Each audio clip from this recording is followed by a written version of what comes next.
기다려. 진짜 지옥을 보여줄게. 무철의 서늘한 목소리가 규태의 귓가를 때립니다. 오늘의 이야기, 배신과 분노, 그리고 감춰진 진실이 드러나는 순간들. 구독과 좋아요 꼭 눌러주시고 시작합니다. 규태는 밤늦게 짐을 싸 도망치려다 무철에게 붙잡힙니다. 내 돈으로 차 사고 투자 다 해놓고 지옥이었다고? 무철의 분노가 터져나오고 규태는 필사적으로 무릎을 꿇습니다. 하지만 민용 치료비까지 핑계로 대는 규태의 말에 무철의 눈빛은 더 이상 친구를 보는 것이 아니었습니다. 경찰서 가자. 그 한마디에 규태는 무철을 뿌리치고 어둠 속 골목으로 달아납니다. 한편 미자는 금옥에게 격렬히 따집니다. 내가 널 얼마나 믿었는데 이렇게 뒤통수를 쳐. 금옥은 눈물로 용서를 빌지만 미자는 단호하게 등을 돌리며 말합니다. 다시는 내 눈앞에 나타나지 마. 금옥을 붙잡은 이는 대식. 그는 금옥의 뱃속 아기 이야기를 들으며 깊은 갈등에 빠집니다. 규태는 벌을 받아야 하지만 태어나지도 않은 생명은 어떻게 해야 할지 대식의 얼굴엔 무거운 그림자가 드리워집니다. 이때 무철은 진태와 민용이 있는 집까지 들이닥쳐 소리칩니다. 규태 오면 바로 나한테 보내라. 같이 콩밥 먹기 싫으면. 진태는 얼어붙고 민용은 점점 불안한 눈빛으로 주변을 살핍니다. 대식은 변호사에게 절도죄 성립이 어렵다는 말을 듣지만 병원에서는 간 수치가 높다는 진단을 받습니다. 의사의 말이 끝나자 그의 표정은 금세 창백해집니다. 규태의 행방을 쫓던 무철은 서류를 뒤지며 대운 빌딩 등기부를 찾으려 하지만 이미 규태가 그것을 가지고 달아난 뒤였습니다. 빈손에 힘을 꽉 쥔 채 무철은 이를 악물 뿐이었습니다. 그리고 길바닥에 떨어진 규태의 휴대폰이 울립니다. 꺼져버린 벨소리와 함께 규태의 흔적은 어둠 속으로 묻히고 맙니다. 이어지는 102회 예상 줄거리입니다. 무철은 밤새 잠을 이루지 못합니다. 방 안에는 그의 헝클어진 머리칼과 날선 눈빛만이 남아 있습니다. 그는 굳은 표정으로 미자에게 말합니다. 대식이하고 규태에게 내가 무슨 짓을 해도 놀라지 마요. 그 말에 미자의 눈은 크게 흔들립니다. 그녀는 두려움에 손끝이 떨립니다. 다음 날 무철은 사무실 앞에서 태식을 마주합니다. 두 사람의 시선이 서로를 겨눕니다. 무철은 날카로운 목소리로 쏘아붙입니다. 너나 규태나 똑같아. 친구 등쳐먹는 사기꾼 놈들이라고. 대식의 얼굴에는 억울함과 분노가 동시에 스칩니다. 그 순간 뒤편에서 미진이 달려와 무철을 향해 소리칩니다. 지금 저희 아빠한테 뭐 하시는 거예요?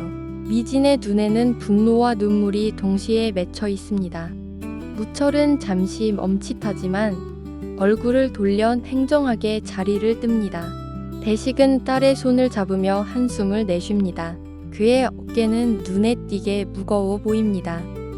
그 시각 금옥은 규태와 연락이 닿지 않아 초조하게 휴대폰을 움켜쥡니다.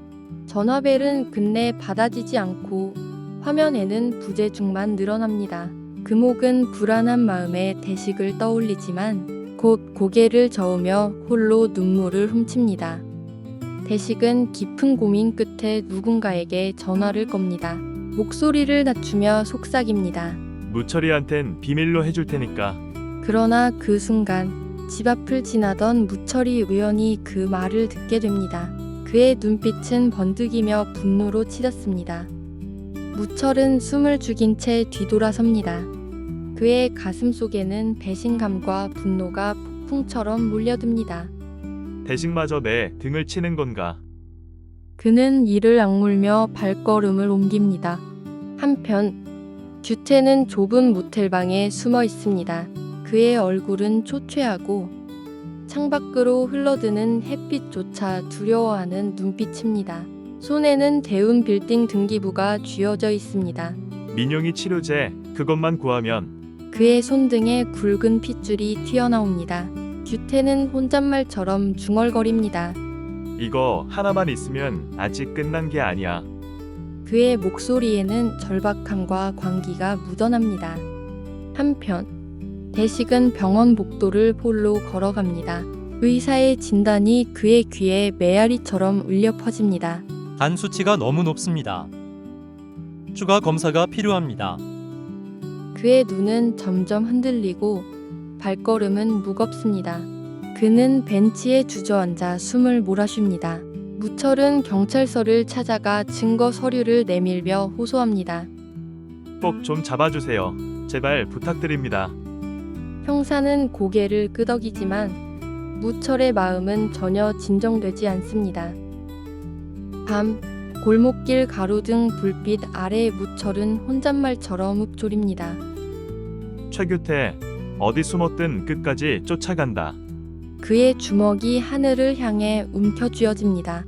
이때 금옥의 휴대폰으로 알 수 없는 번호가 걸려옵니다. 금옥은 손을 떨며 전화를 받습니다. 잠시 정적 후 규태의 쉰 목소리가 들려옵니다. 금호가, 나 아직 끝난 거 아니야. 기다려. 금옥은 울먹이며 소리칩니다. 오빠, 제발 지금이라도 자수해. 용서를 구해. 규태는 잠시 숨을 고른 뒤 힘겹게 말합니다. 지금은 못 가. 민영이 치료제만 구하면 내 발로 경찰서 갈 거야. 금호가, 당분간만 민영이 부탁해. 내가 홀몸도 아닌데 힘들게 해서 미안하다. 꼭 돌아갈 거야. 오래 걸리진 않을 거다. 금옥은 눈물을 쏟으며 휴대폰을 붙잡습니다.